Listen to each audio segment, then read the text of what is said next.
do conhecimento, por desprezarem a palavra de Deus. Então, Platão, o patrono da teologia, tinha toda a influência, e os teólogos dos tempos modernos se inspiram nele. Quais as influências de Platão? Esses deuses que nós falamos aqui: Zeus, Poseidon, Atenas, Ares, Apolo, Afrodite, Dionísio e muitos outros. E ele passou a ser o quê? Um homem sábio, inteligente, que influenciou esses filósofos de lá para cá.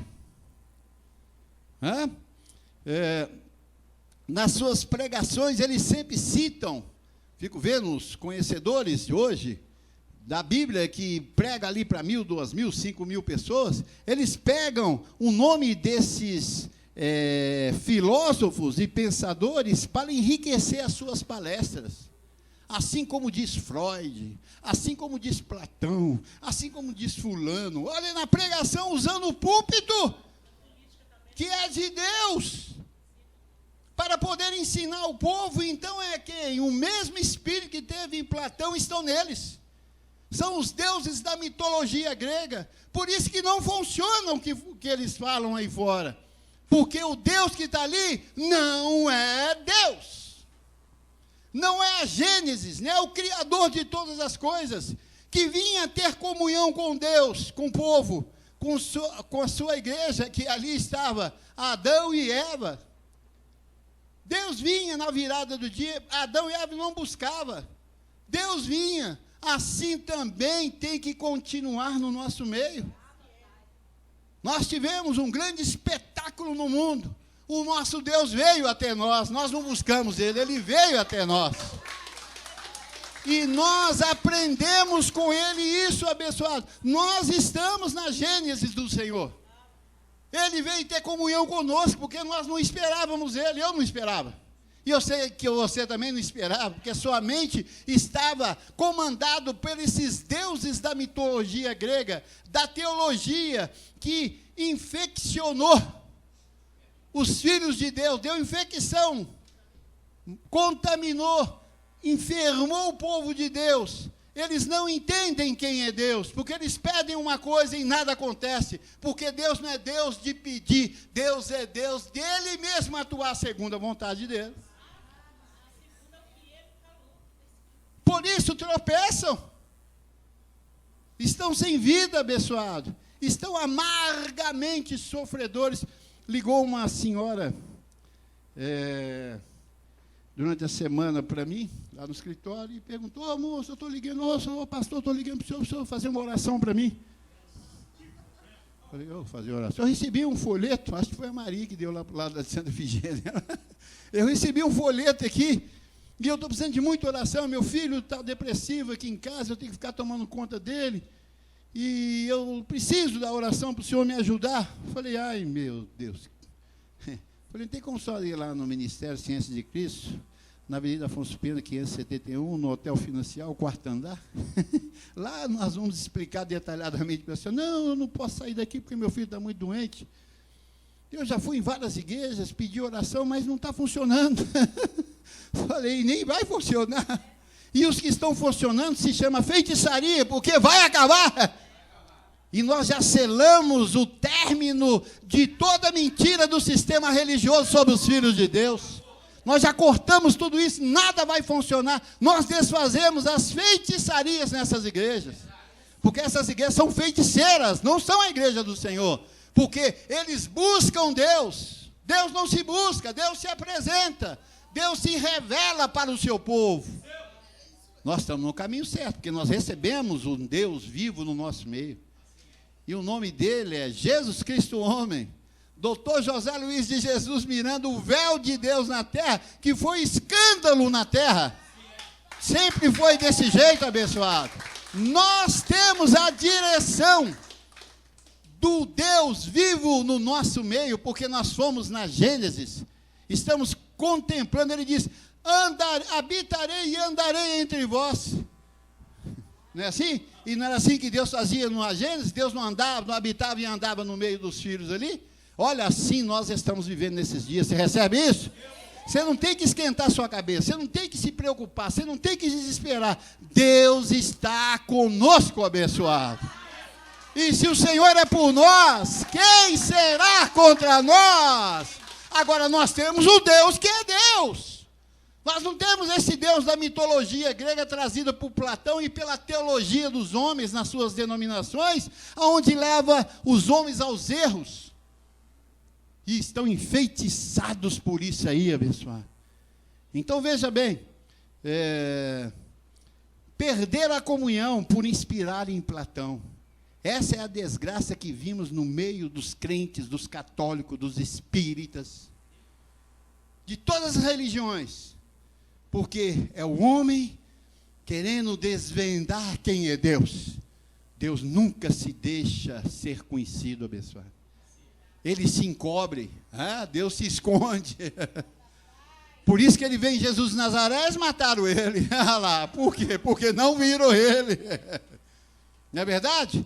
Por isso que ele veio em Jesus Cristo, um homem, e desprezaram ele, anularam ele, porque Deus se encobre, Deus nunca deixa ser buscado pelos homens. Ele se manifesta, e se ele não manifestou ainda por uma pessoa, ela está perdida.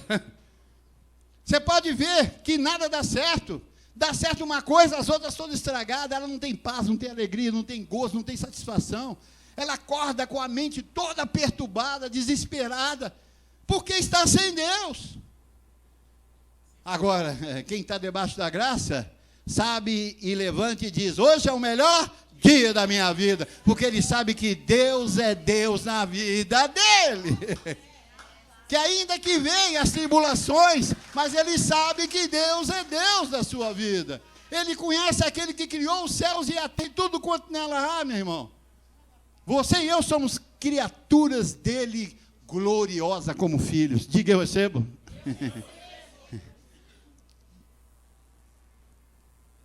Essa é a desgraça que vimos no meio dos crentes católicos. Eles estão desgraçados, sem a graça de Deus, sem a revelação, sem a salvação, né? Com as suas teologias.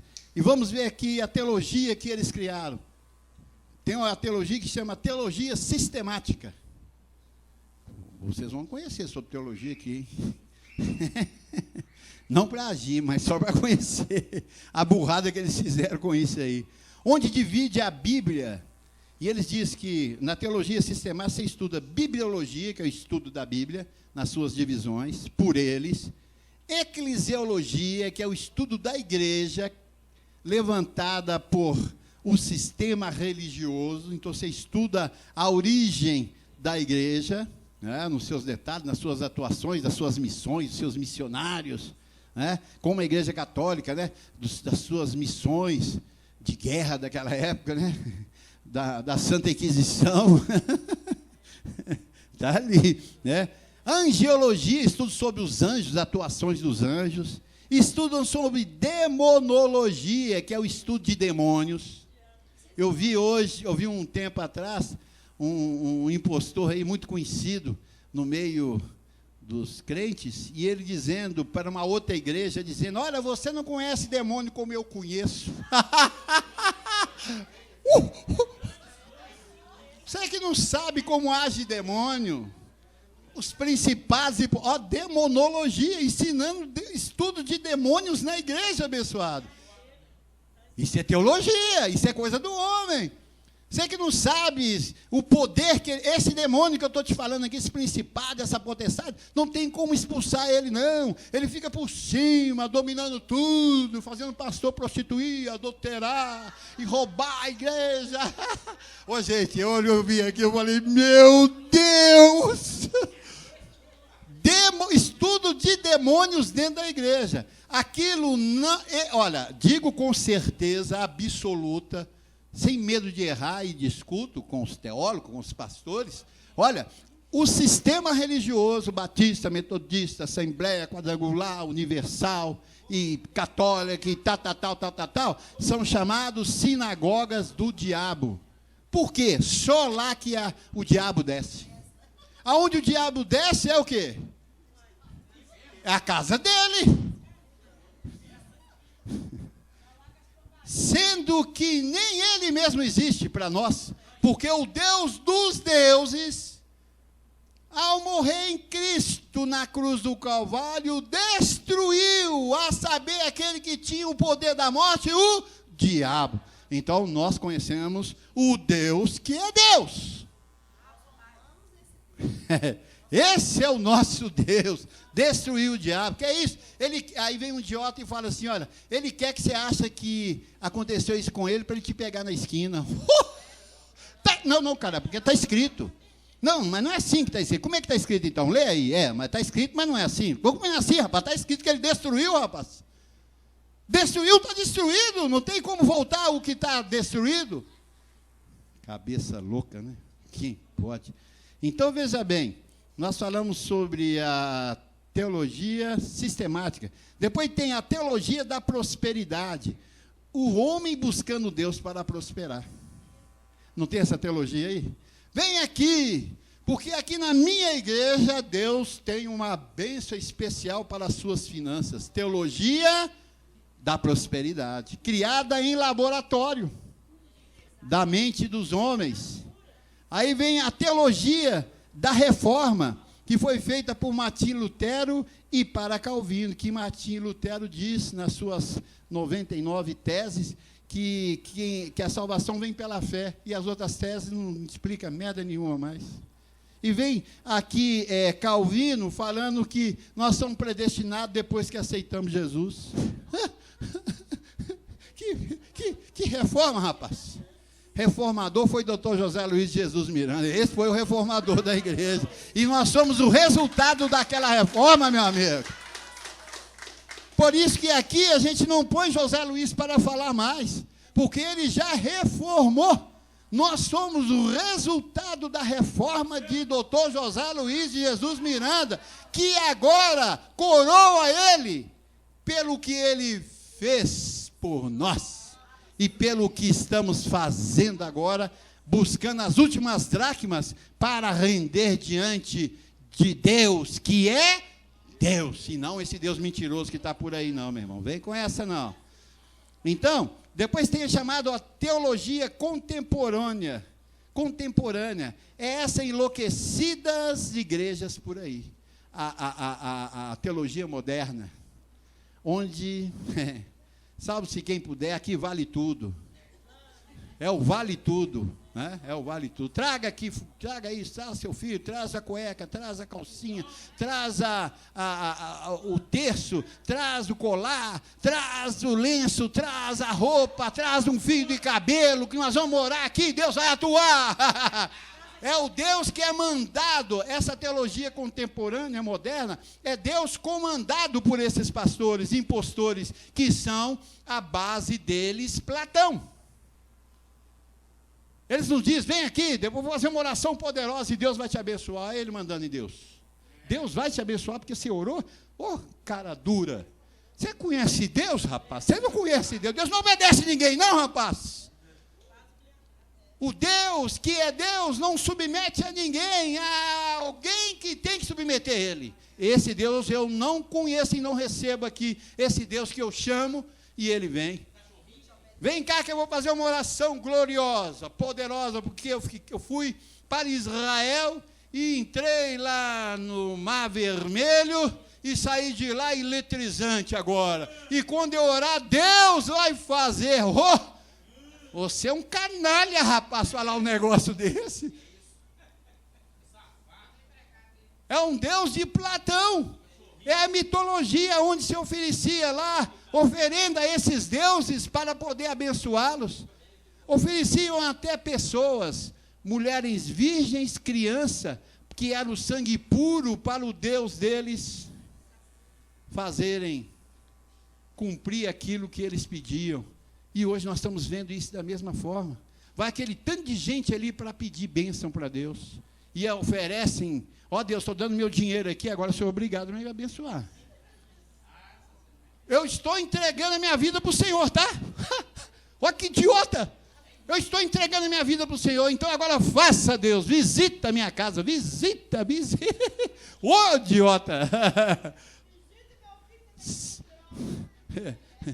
Ô, idiota, você está na mitologia grega, você está baseado em Platão, sai disso aí, companheiro.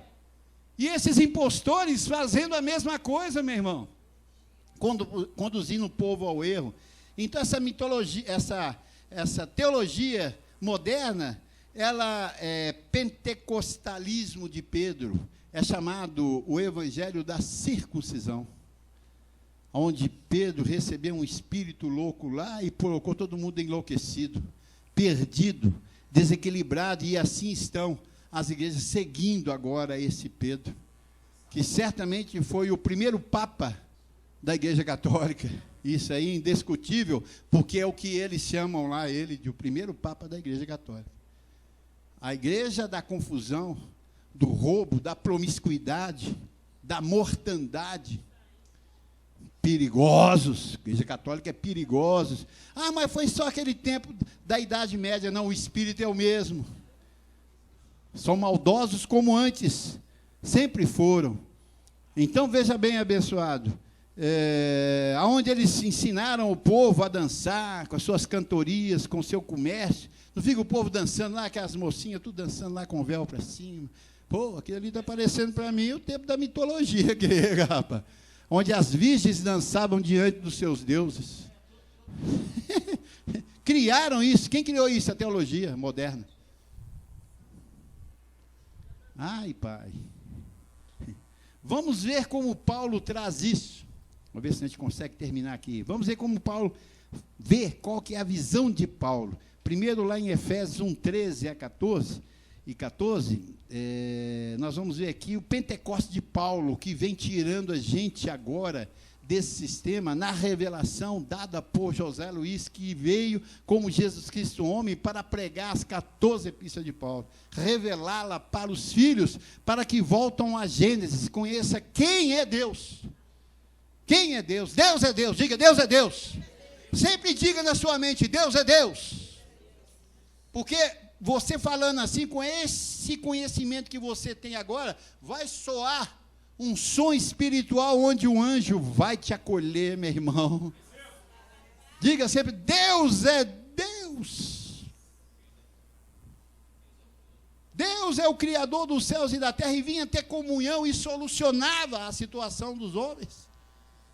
Confortava, assim também somos nós abençoados. Recebemos essa dádiva de Deus. Vamos caminhar com essa mente, e não com essa mente apodrecida que está aí fora. Nós falamos aonde, Tiago? Efésios 1, 13. Olha a Pentecostes de Paulo, olha aqui, olha. Pentecostes de Paulo. Em quem também vós, depois que ouvistes a palavra da verdade. Você está aqui para ouvir a palavra da verdade, não é para ajoelhar, não é para buscar a oração forte. Igual essa senhorinha, tadinha. Ô, pastor, faça uma oração forte para mim. Eu falei, eu não tenho.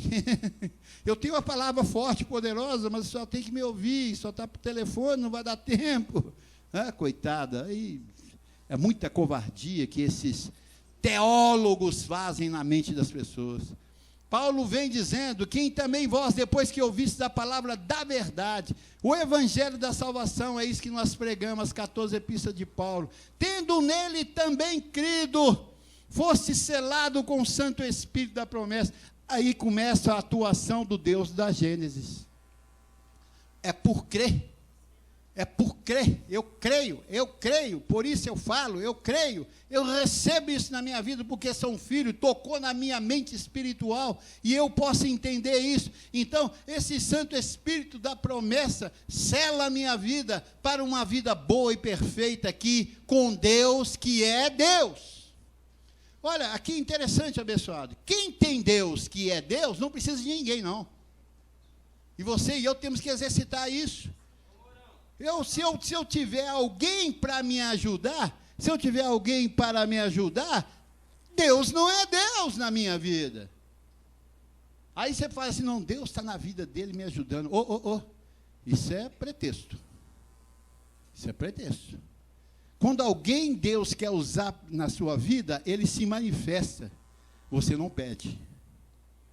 Tudo que é busca é porque você não crê num Deus que é Deus. Ah, mas essa situação, vou buscar socorro aqui, vou buscar socorro ali. Não, espera Deus. Deus é Deus. Deus é Deus. Deus é Deus. Eu não posso ter desconfiança, porque quando você vai à busca é porque você não tem, você não crê. E Paulo diz, e depois que ouvistes a palavra da verdade, que esses evangelhos, é lógico, se você ainda não conhece esse evangelho, você está meio perdido. Mas se você congregar, se você aceitar esse evangelho, você está protegido, porque você vai ter direção no evangelho do Deus que é Deus na sua vida. E Deus está em tudo e em todos os filhos dele, toda a sua igreja. Você recebe isso? Ah, Padre. Então, depois que eu vi essa palavra da verdade, no versículo 14 ele diz, o qual é o penhor? O que é o penhor? Penhor é o quê? Não, penhor é aquilo que segura uma dívida que você tem. É uma garantia. É uma garantia. Olha aqui, abençoado. O qual é o penhor? É aquilo que segura a nossa herança. Olha, nós somos herança de Deus? Somos herdeiros de Deus? Então, veja bem, o qual é o penhor? Quem é o penhor? O Espírito. Quer dizer, a vida dele, a palavra dele na sua vida. Você está seguro. Quantos se sentem seguros? Padre, o rei Josafá diz, creia em Deus e estarás o quê? Seguro. Então, segurança tem que existir. A teologia tirou a segurança do povo com Deus e levou para dentro das suas sinagogas demoníacas, dizendo que Deus atua lá, e está escrito que Deus não habita em templo feito por mãos humanas, e nem é servido por mãos humanas, como se de alguma coisa ele precisasse, meu irmão. Sim. Deus não precisa de ninguém não, rapaz. E aqueles loucos teólogos formaram aquela família de teólogos, e diz, vem aqui porque eu vou orar, e Deus vai te abençoar. Que é isso? Mitologia grega. Platão, espírito influente no meio desse povo, por isso que a igreja está desordenada, perdida. Eles dormem achando e no outro dia perdidos, acordam, desesperados. Veja bem, então ele é o penhor da nossa herança, o resgate da sua propriedade em louvor da sua glória. O resgate da sua propriedade. Nós somos propriedade exclusiva de Deus. Nós temos que realmente mostrar para o mundo que nós temos Deus. E eles não vão nos ver em desespero, em angústia, buscando aqui, buscando acolá. Não, Deus está em nós. E você vai ver a atuação dele de uma forma gloriosa, fenomenal, porque você vai tirar toda a estrangeirice, vai tirar toda a palavra errada, todo o ensinamento errado que eles trouxeram na sua vida e te maculou, te manchou. Não se usa aí hoje continuamente na boca das pessoas, guiado pela teologia católica, tudo, Nossa Senhora, não é assim? E tem crente que usa isso, hein? Aí ele diz, não, isso é força de costume. Costume mal, rapaz. Tradição infernal que está na sua vida. E a boca fala do que está cheio o coração. Foge disso aí, porque isso é mitologia grega. Isso não é Deus, não.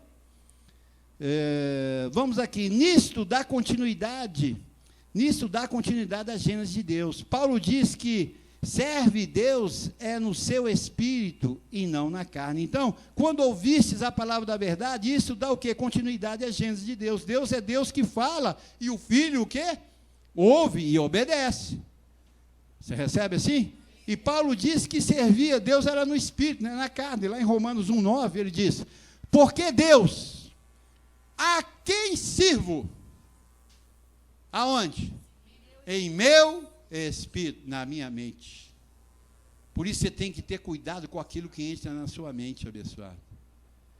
Porque pode ser que a contaminação, não receba, mas pode ser que a contaminação do sistema ainda está na mente, e quando está na mente do sistema, vai para a carne. Você começa a buscar socorro aqui, socorro ali, pensa aquilo, pensa mais aquilo, que não provém de Deus, mas se está no meu espírito, olha, e Paulo diz, a quem sirvo no meu espírito, no evangelho do seu Filho.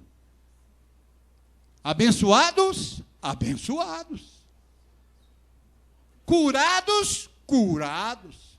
Enriquecidos, enriquecidos. Salvos, sempre salvos. Porque quem falou foi Deus. E Deus não é como o filho do homem, para se arrepender e mentir, não, meu abençoado. A teologia fala, você perdeu a salvação, vem aqui e aceita Jesus de novo, que você vai ser salvo. É uma mercadoria barata no meio deles, no nome de Jesus. Nós temos que ter cuidado, meu irmão. O Deus que eu sirvo no meu espírito, no evangelho do seu filho, a minha testemunha e como é minha testemunha de como incessantemente faço menção de vós. Então, sempre Paulo falava à igreja, que está em Roma, que está em Éfeso, que está em Filipe, a igreja dos Gálatas, faço menção ao meu Deus que sirvo no Espírito sobre a vida abundante que vocês estão recebendo. Assim é? Você recebe? Então é necessário que o ministro tenha visão do início, da gênese de Deus, para sempre glorificar o Senhor. Paulo tinha essa visão. Rapidinho lá em Romanos 1:28. Hoje vocês estão ouvindo muito. Mas é por vocês conhecerem que Deus é Deus. Ele esteve no nosso meio. Deus é Deus. Quando você fala assim, Deus é Deus, o que você está dizendo? Não tem nada maior do que Ele. Não tem nada impossível para Ele. Não tem mais nada glorioso, nem nos céus, nem na terra, do que Ele. Ah, meu marido, que? Minha esposa, que? Meu filho, que é isso, rapaz? Não tem ninguém maior do que Ele. Você depende única e exclusivamente dEle, para Ele você vive. Assim você crê? Assim você recebe? Então Deus é Deus. Aqui nós não brincamos de Deus. Joga uma aguinha benta de você, pega um óleo ungido de Israel, pega uma mistura de uma podridão que eles arrumam lá, joga em você, manda você levar rosa, manda você levar sal, manda você levar lenço. Não, aqui não é obra de macumbaria, aqui não é centro espírita. Isso aqui é a igreja de Deus, que é Deus. E essa igreja vai fazer um barulho arrumado. Onde nós falamos? Romanos 1:20. Olha aqui Paulo dizendo: porque os atributos invisíveis de Deus, está falando de Cristo não, tá?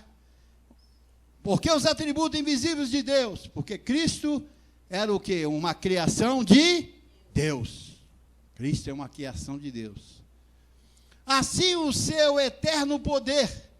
Então, o seu eterno poder, Deus criou os céus e a terra para manifestar o seu o quê? Poder, eterno poder. Como também a sua própria divindade. Claramente se reconhece.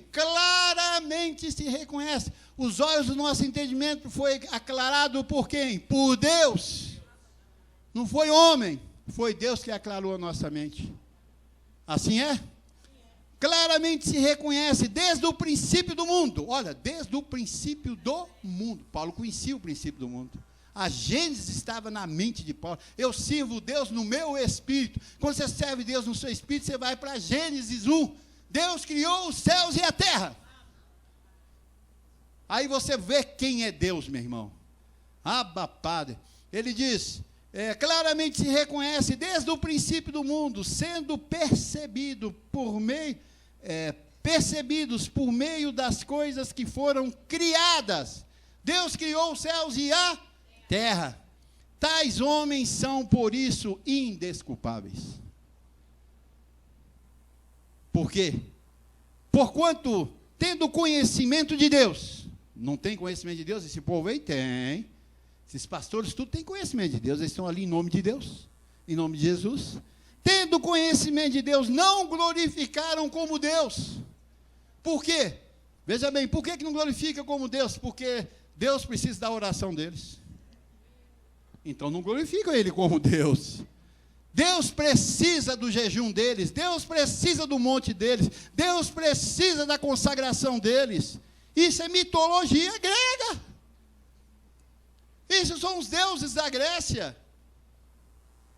Não glorificaram como Deus, nem lhe deram graças. Antes, se tornaram nulos nos seus próprios raciocínios, obscurecendo-se-lhes o coração insensato. Qual que é o coração deles? Insensato. Deus está falando aqui de religiosos, meu irmão. Paulo está falando aqui de religiosos. Enculcando-se por sábios, se tornaram-se o quê? Louco, porque a sabedoria deles é humana, é teológica. É sabedoria de homem. Então não tem solução. Aquilo ali nós temos que acabar com aquilo, fechar aquelas portas, fazer eles calar a boca e trazer o povo de Deus a um lugar que prega que Deus é Deus. Só aqui, meu irmão, lugar nenhum. Nós precisamos disso. Então, desprezar o conhecimento de Deus, trazendo as suas teologias infames, aonde um homem é glorificado pelos feitos em nome de Deus, e não o próprio Deus. Mudaram a sua glória, são indesculpáveis. Mudaram a glória de Deus aí. Vamos lá, só terminando o último versículo aí, Romanos 1, 28 a 31. E por haverem desprezado o conhecimento de Deus, a gênese de Deus, o próprio Deus os entregou a uma disposição mental reprovável. Diga, o sistema é reprovado. Eles são reprovados por Deus. Igual eu falei, as bases deles estão ruindo. Só que eles estão colocando mais peso por cima. O que vai acontecer? Vai desabar tudo. Então, por haverem desprezado o conhecimento de Deus, o próprio Deus os entregou a uma disposição mental reprovável para praticarem coisas inconvenientes. Cheios de toda injustiça. Traga tudo para nós aqui. Deposita tudo aqui no altar de bronze. Põe seu carro, põe seu salário, põe seu ouro, põe as suas economias, põe a sua vida nesse altar aqui, ó. Injustiça, isso, pessoal. São injustos. Olha, é só você entrar na internet, você vê a briga deles. É interessante, né? Bispos que saíram dessas igrejas, e agora eles, sapé que abre o verbo, porque quer destruir aquilo lá. Mas só que eles não conseguem. Quem tem condição, só nós. Só que eu fico ouvindo, olha lá entre eles, a brigaiada que tem. Me levou tanto, roubou.